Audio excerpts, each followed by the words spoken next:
Audio Jungle.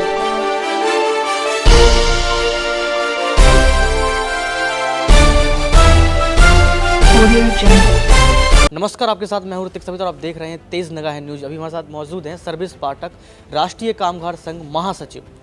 Sir, Uttar Pradesh चुनाव नज़दीक हैं, तारीखों की घोषणा हो चुकी है और रैलियां भी कहीं ना कहीं थम चुकी हैं।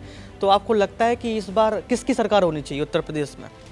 देखिए, मजदूरों कामगारों के लिए जो सोचने वाली सरकार है, अंतिम व्यक्ति तक सोचने वाली सरकार है। हमारे देश के यशस्वी प्रधानमंत्री जी के नेतृत्व में जो 2014 से निरंतर सरकार चली आ रही है और 2017 से 19 तक का आदरणीय योगी जी के नेतृत्व में हमारे उत्तर प्रदेश की सरकार चली आ रही है, उसमें मजदूरों और कामगारों के लिए ही उन्होंने निरंतर कार्य किया है, सोचा है। इसलिए हमें आनी चाहिए, मतलब नहीं, ये आ रही है। भारतीय जनता पार्टी की पूर्ण बहुमत। सर, कितनी सीट है? कितनी सीटें ला रहे हैं? 350 के आसपास हम लोग इस बार चुनाव में पूरी बहुमत के साथ हम आ रहे हैं। 350 के आसपास हम आने वाले हैं। इस बार विपक्ष भी मजबूत खड़ा है, आपको पता है? कुछ नहीं, कोई विपक्ष नहीं है, कोई किसी को नेता नहीं मान रहा है। अगर आप जमीन स्तर पे कार्य करिए हैं, जमीन स्तर पे कार्य करने वाला व्यक्ति जो है वो भारतीय जनता पार्टी का ही कार्यकर्ता कर सकता है। क्योंकि कोरोना काल में जब देश में तबाही मची हुई थी, महामारी फैली हुई थी, तो किसी कामगारों, मजदूरों या किसी भी, जैसे आपको पता है कि अभी अपर्णा यादव बीजेपी में शामिल हो गई हैं, तो अखिलेश सिंह यादव जी एक बयान दे रहे हैं कि अब समाजवादी सोच पहुंचेगी बीजेपी में। इस विषय में आप क्या कहेंगे?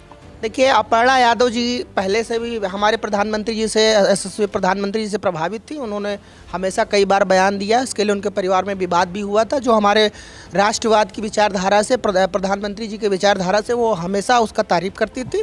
और इस बार उन्होंने वार्ता की हमारे वरिष्ठ नेताओं से और भारतीय जनता पार्टी ने उनका पूर्णतः स्वागत किया। मातृशक्ति की सोचने वाली जो पार्टी वो भारतीय जनता पार्टी है। हमारी माताएं बहनें अगर कहीं सुरक्षित है तो भारतीय जनता पार्टी में है और भारतीय जनता पार्टी की सरकार में है। अब योगी जी हैं, गोरखपुर से चुनाव लड़ रहे हैं, उनके विपक्ष में चंद्रशेखर भी जी खड़े हैं, तो क्या लगता है कितने वोट कटेंगे? अपना नाम बढ़ाने के लिए एक अच्छे लीडर के सामने खड़ा होकर कि हम ठीक है, हम शेर के सामने लड़ने जा रहे हैं, मतलब उनकी कोई हैसियत नहीं है, वो रहने वाले नहीं है वहाँ के, ना कोई उनका कोई मतलब है। पूर्वांचल में कोई उनको जानने वाला नहीं है। जिस वर्ग की उस पर राजनीति करना चाहते हैं वो पूरा वर्ग हमारे साथ, एक एक बच्चा हमारे साथ है। और इसके लिए उनको केवल और केवल अपना नाम पैदा करने के लिए हमारे यशस्वी मुख्यमंत्री के सामने केवल अपना नॉमिनेशन करके कि हमें भी मीडिया वाले, आप लोगों जैसे लोग हमारे सामने आए और हमसे पूछताछ करें, इसलिए वो जाना चाहते हैं। अगर इस बार बीजेपी आती है तो किन मुद्दों के साथ इस बार वो आगे बढ़ रही है? क्या उनकी रणनीतियाँ हैं इस बार? देखिए, सबसे पहला जो हमारे उत्तर प्रदेश में सबसे ज़्यादा जो समस्याएं होती थी, जो व्यापारियों को होती थी, सुशासन के दिक्कत होती थी। जब व्यापारी अच्छे से उद्योग नहीं कर सकता था, कोई इन्वेस्टर नहीं उत्तर प्रदेश में आता था। उत्तर प्रदेश में बहुत सारे भय मुक्त सरकार चल रही थी, उनका वसूली और हर तरीके के उनके नेता उनसे जो है निरंतर जुड़े हुए रहते थे कि उनसे वसूली करते थे। ऐसा कुछ नहीं हुआ। उत्तर प्रदेश में हमारे 5 साल की सरकार में सबसे ज़्यादा निवेश हुआ है, अच्छा उत्तम प्रदेश बना है और जितने भी व्यापारी हैं वो अच्छे से व्यापार करना चाहते हैं। अभी व्यापारियों के साथ हमारे यशस्वी गृह मंत्री ने वार्ता की थी, तो बहुत प्रसन्न होकर उन्होंने कहा कि हम लोगों ने पूरे भयमुक्त तरीके से कार्य कर रहे हैं, हमें किसी का कोई दबाव नहीं है, कोई वो नहीं है और अच्छे से वो कार्य कर रहे हैं। तो कहीं ना कहीं युवाओं का एक सवाल रहता है कि सरकार रोजगार नहीं देती है। 2.5 लाख नौकरियों का वादा किया, 69,000 जो भर्तियाँ निकली शिक्षक की उस पर वादा किया, फिर नहीं दी गई।